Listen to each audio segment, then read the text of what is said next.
morning, Bellevue Heights, and welcome to BHC Today. I'm going to share a story with you today that was a tearjerker for me.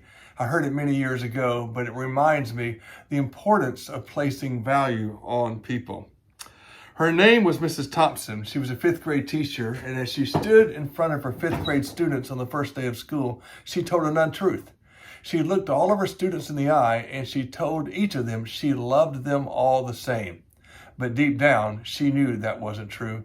There was one boy sitting on the front row named Teddy who had a strong reputation. He was sleeping in class. He seemed sloppy. He seemed disrespectful. He didn't play well with the other kids. She had noticed him the year before, and when he was in the fourth grade, he was always withdrawn and always seemed to be in trouble. So truthfully, she was not looking forward to his being in her class. And he performed unattainably. He did bad. She got to the point where she enjoyed putting F on his paper and putting big red X's where he did wrong. She just didn't like the way he didn't seem to care or didn't even seem to try. Well, as part of her class and part of her job, she had to review the files of each of her students. And she was doing this a month or so into the school year when she finally came to Freddie's. She looked at previous years and she saw what other teachers said. His first grade teacher said, "Teddy is a bright child with a hearty laugh. He does his work neatly and good manners. He is a joy to be around." That was shocking. Then she saw the second grade teacher.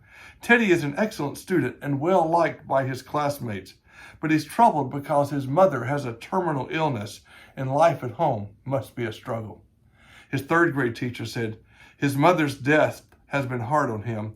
He tries to do his best, but his father doesn't take much interest in him, and steps at home are not being taken to correct this."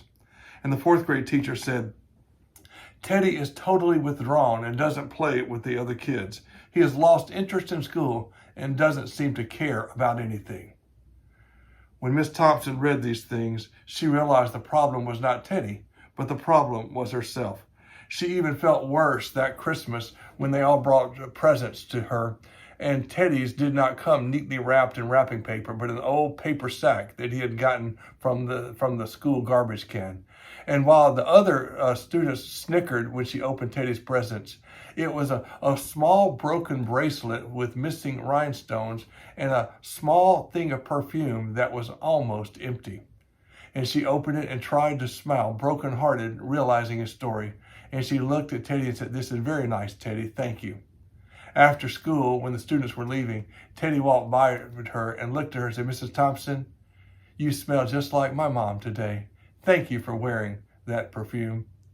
It was that day Mrs. Thompson decided to stop teaching reading, writing, and arithmetic and start teaching children. She took an interest in Teddy and spent time with him every day, even after school, and watched him improve dramatically during the course of the year. And as she found out at the end of the year, Teddy was her favorite student. A year later, he went to the sixth grade. He found a note under her desk. It was from Teddy. It said, "Mrs. Thompson, thank you, for you are the best teacher I ever had." Every year after that, she would find another note as he progressed a year in school. "Thank you, Mrs. Thompson, for you are my favorite teacher." When 6 years later, he graduated from high school, and there he has it. Said, "You are the best teacher I ever had." He disappeared for a while, but 4 years later, she gets a letter in the mail and says, "I graduated from college. It was hard, but I persevered. I had a couple jobs, but I made it. Thank you, because you are the best teacher I ever had." But the story doesn't end there. 4 years later, she gets another letter. It says, "Thank you, Mrs. Thompson. You're the best teacher I ever had." But it was signed a little different. It was signed Theodore F. Stoddard, MD. And the story doesn't even there. You see, there was another letter that spring. He met a girl and was about to be married. He wrote a letter and asked her if she could come and sit at the table because he didn't have a mother or father anymore. And of course, she was delighted. At the wedding, she wore the bracelet that he had gave her so many years before, and she bought more of the same perfume. And as he was at the wedding, he went to her, "Mrs. Thompson, I want to thank you for being the best teacher I ever had." And Mrs. Thompson looked back at him and said, "Teddy, oh, you are the teacher. I learned more from you because you wrote to me those letters, and when you came, I learned truly what it meant to be a teacher. And I think about that story. As you can tell, I get a little choked up. It just reminds me of how we need to place value on people. People whom the world forgets, people whom the people don't pay any attention to.